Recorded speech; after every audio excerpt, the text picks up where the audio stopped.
बिस्मिल्लाहिर्रहमानिर्रहीम बिस्मिल्लाहिर्रहमानिर्रहीम। जितने मेरे भाई ने सारे अस्सलाम वालेकुम। तो जैसा कि तुम जानते हो मैं तो अपना प्यारा भाई शहरोज साजिद काफ़ी अरसे के बाद मैं वीडियो अपलोड की है क्योंकि भी जो पेपर आ गए तो उन्होंने तैयारी मसरूफ हो गया। काफ़ी भाइयों ने भी आख्या यानी व्हाट्सअप वगैरह ते कि शेयर नहीं आमदे पे। तो मैं आख्या चलो इंशाल्लाह करीब अल्ली भी पेपर खत्म तो नहीं होए, 3-4 पेपर हैं लेकिन 2-3 तैयारियाँ आ गई बीच। मैं आख्या चलो छोटी जी वीडियो बंदा बना के अपलोड कर छड़दा। पहले शार्ट वीडियो आई लेकिन हूँ मेरे थोड़ी नाल लॉन्ग बंदा वीडियो बना सड़े करे, कोई बंदा गलबात भी कर लैंदा वै। ए मेरे नाल दोस्त ने क्लास फैलो भी ने काफ़ी चीर थी लेकिन हूँ इस टाइम फर्क रहिंदे ने ते वैसे इस टाइम मेरे नाल आ जाते हैं झट वीडियो शूडियो बना ली दियां ने।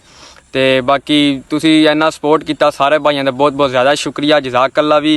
तो अगों भी इंशाल्लाह मजीद तुहाडे ते यही उम्मीद है कि तुम सपोर्ट करो। तो जेडे भाई करते हैं अल्लाह उन्होंने भी खुश रखे हमेशा, तो जेडे नहीं करते उन्होंने भी खुश रखे। साडी किसी ना कोई रिंजगी नहीं, अल्लाह पाक सारे खुश रखे। तो वो मैं अक्सर शेर पढ़ता रहना कि तौहीद की अमानत है सीनों में हमारे, आसान नहीं है नाम निशान मिटाना हमारा। कोई जितनी भी तुहाडे नाल यानी मुखालफत वगैरह कर ले कोई नहीं मसला, तुसी अपने इरादा ते मुस्तहकिम हो ना तो अल्लाह इज़्ज़ा जरूर तुहानू कामयाब करे दी अल्लाह दी ज़ात तो बिल्कुल। 3-4 मैं अकाउंट बना बैठा यानी हर बारी बैंड कर छड़दे ने। हुण इस टाइम अकाउंट ते वार्निंग आ गई है तो एक अलहमदुलिल्लाह फिलहाल बचे है।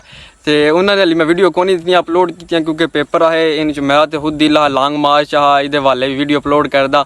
बाकी हूँ ना इंशाल्लाह मेरा दिल सुबह या परसों कल पेपर देने जिस टाइम गया तो इंशाल्लाह दोस्तों नाल खड़ा होके अच्छी जी वीडियो बोलां दा अपने कायदे मोहतरम दा इस्तकबाल वास्ते हो क्योंकि अज गुजरात कल परसों तक इंशाल्लाह साढ़े इलाके खारियां चा जान दे। तो अल्लाह पाक खैर की तो उम्मीद आई कि ज़रूर जाइए लॉन्ग मार्च शामिल हो जाए, लेकिन पेपर भी आने दुआ करनी है कि अल्लाह पाक जान दी तौफीक देवे किसी तरीके। चलो थोड़ी देर वास्ते बंदा अपनी हाज़री लवांदा है। तो अज का तो इख्तिताम मैं इत्थे करांदा। जेडे भाई नहीं ने बड़े बराए मेहरबानी सब्सक्राइब कर दो चैनल, शुक्रिया ना करो फिर भी शुक्रिया, बहुत बहुत वेलकम होवेगा। तो छोटा जा शेर इस टाइम तुहाडी गोश्त गुजार करिए।